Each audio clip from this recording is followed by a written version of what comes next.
জীবনের মধ্যে মানে 18 থেকে উপরে 25 এই সময়টাকে কি বলা হয়? Golden time. Golden time of life, মানে এই লাইফের গোল্ডেন টাইম পার করতেছি আমরা। এই টাইমটাই হলো আমাদের গোল্ডেন টাইম। তাহলে এই টাইমে আমি যা করব ভবিষ্যতে, মানে আমাদের এই 25 বছরের পর বা 30 বছরের পর যা পাবো এইটারই ফল পাবো।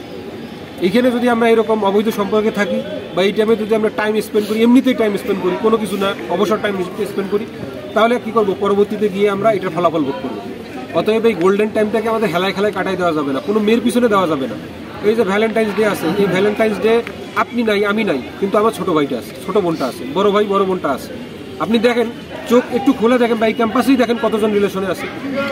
শুধু আপনি নাই এটাই কি যথেষ্ট?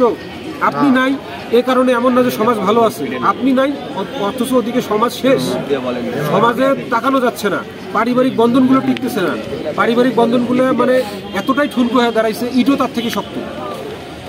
তো আমাদেরকে এখন যার যার অবস্থান থেকে কি করতে হবে? এগুলোর বিরুদ্ধে কথা বলতে হবে। এগুলোর বিরুদ্ধে আমরা ইসলাম কিভাবে কথা বলছে, রাষ্ট্র কিভাবে কথা বলছে বা ধর্মীয়ভাবে কীভাবে কথা হয় সেগুলো করতে হবে।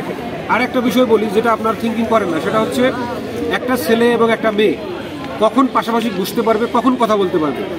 সেটা শুধু আমি ইসলাম ধর্মের কথা বলতেছিলাম, সব ধর্মেই কখন তাদের একটা রীতির পর, মানে রীতিটা কি?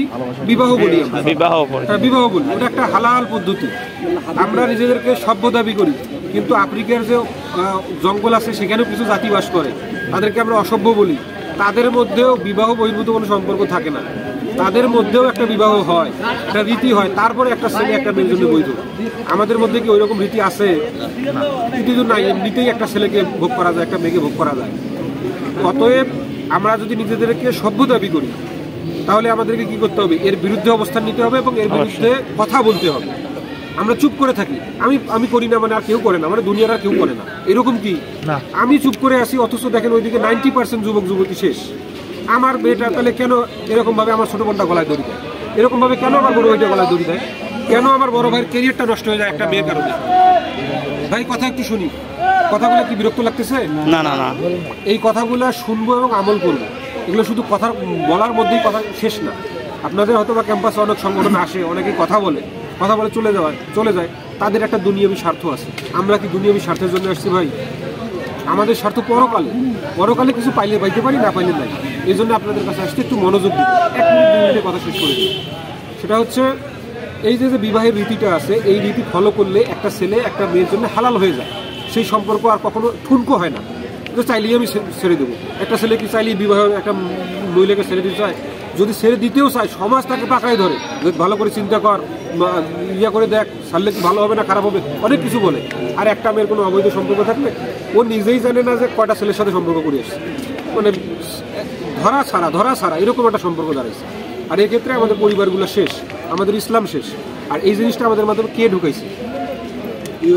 ইহুদি খ্রিস্টানরা ঢুকাইছে। এবং ইহুদি খ্রিস্টানরা ঢুকার পর কি করতেছে? ওরা কি আপনাদের মতো সম্পর্কে জড়াই আছে? ওরা সম্পর্কে জড়াই নেই। ওরা সম্পর্কে জড়াইলে ওটাকে হালাল করে নেয়, মানে ওদের মাধ্যমে ওরা বন্ধনে আবদ্ধ হয়ে যায়। এই সম্পর্ক ওরা বেশি দিন এভাবে রাখে না। তো আমাদেরকে ওভাবে রাখা যাবে না। ওরা আমাদের মাধ্যমে এটা ঢুকাই দিয়ে ওদের যুব সমাজকে পরবর্তী বিশ্বকে লিড দেওয়ার জন্য তৈরি করতেছে। পরবর্তী বিশ্ব যেন ওদের মাধ্যমেই লিড হয়, মানে ওদের মাধ্যমেই যেন পরিচালিত হয়, এই জন্য ওদের যুব সমাজকে ওরা ঠিকই করতেছে। আর আমাদের যুব সমাজকে ফেলায় রাখছে এই রীতির মধ্যে। এই মনে করেন মোবাইল গেমসের মাধ্যমে, এই মাধ্যমে গান বাজনার মাধ্যমে ফেলায় রাখছে। ওরা ঠিকই বিশ্বকে লিড দেবে। আমাদের এখান থেকে কেউ যে আপনারা বিশ্বকে লিড দেবেন এরকম স্বপ্ন দেখেন? স্বপ্নটাই দেখেন না। ওই স্বপ্ন আপনার মাথায় আসেই নাই, কিন্তু ওরা সেই বাচ্চাকাল থেকে ওই স্বপ্ন দেখে দেখে বড় হয়। ওই স্বপ্ন ওদেরকে দেখানো হয় তোমাকে বিশ্বকে নেতৃত্ব দিতে হবে, কিন্তু আপনাদের মাধ্যমে স্বপ্ন আসে না। কারণ আমাদের শিক্ষা বলেন, আমাদের পরিবেশ বলেন, পরিস্থিতি বলেন, কোনো কিছুতে আমাদেরকে ওই স্বপ্নটা দেখায় না। আপনি যদি স্বপ্ন দেখেন এত বড়, পাবেন হয়তো বা এতটুকু।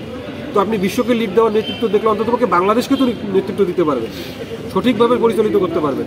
তো আপনি যদি ওই স্বপ্নটাই না দেখেন কেমনে পারবেন? আপনাদের ভিতর থেকে সেই স্বপ্নটা তুলে নেওয়া হয়েছে বিভিন্ন এই যে প্রেম প্রীতি ভালোবাসার মাধ্যমে। যে আবার প্রেম প্রীতিতে নাই তাদেরকে অন্য কিছুর মাধ্যমে, গান বাজনার মাধ্যমে, হয়তো বা মোবাইলের মাধ্যমে, অ্যাডিকটেশনের মাধ্যমে, মাদকের মাধ্যমে, বিভিন্ন কিছুর মাধ্যমে মানে লিডে যাওয়া যাবে না, লিডে ওদেরকে আনতে দিব না। ঠিক আছে ভাই? তাহলে এখন থেকে আমরা কোনো ধরনের এই ধরনের হারাম সম্পর্ক যারা আছে, আমরা তো নিজে জড়িত না, আবার আমার পরিচিত যদি কেউ থাকে, 100 জন থাকলে ওই 100 জনকেই আমরা বলবো ভাই এটা ভালো না, হালাল করে নিন, বিয়ে করে নেন, বিয়ে করে নিয়ে তারপর আপনার একটা হারাম সম্পর্কে যান। আর হারাম মানে হারাম সম্পর্কটাকে হালাল করে নেন। তো এইভাবেই আমরা দাওয়াতি কার্যক্রম যদি চালাই তাহলে এই যে ক্লোজ আপ আছে না, কাছে আসার গল্প, কাছে আসার গল্পের নাম শুনছেন বা নাটক দেখেন, কে কে আছেন বলেন তো? আপনি নাই মানে সম্পর্কে নাই, কিন্তু কাছে আসার গল্পের নাটক ঠিকই দেখেন। এতটাই প্রমোট করে এরা সারা বছর প্ল্যানিং করে যে আমি ফেব্রুয়ারিতে কিভাবে ক্যাম্পেইন চালাবো, কতটা ভাবে যুবকদের মস্তিষ্ক ধোলাই করতে পারবো, সারা বছর ক্লোজ আপের অ্যাড কতটা দেখে।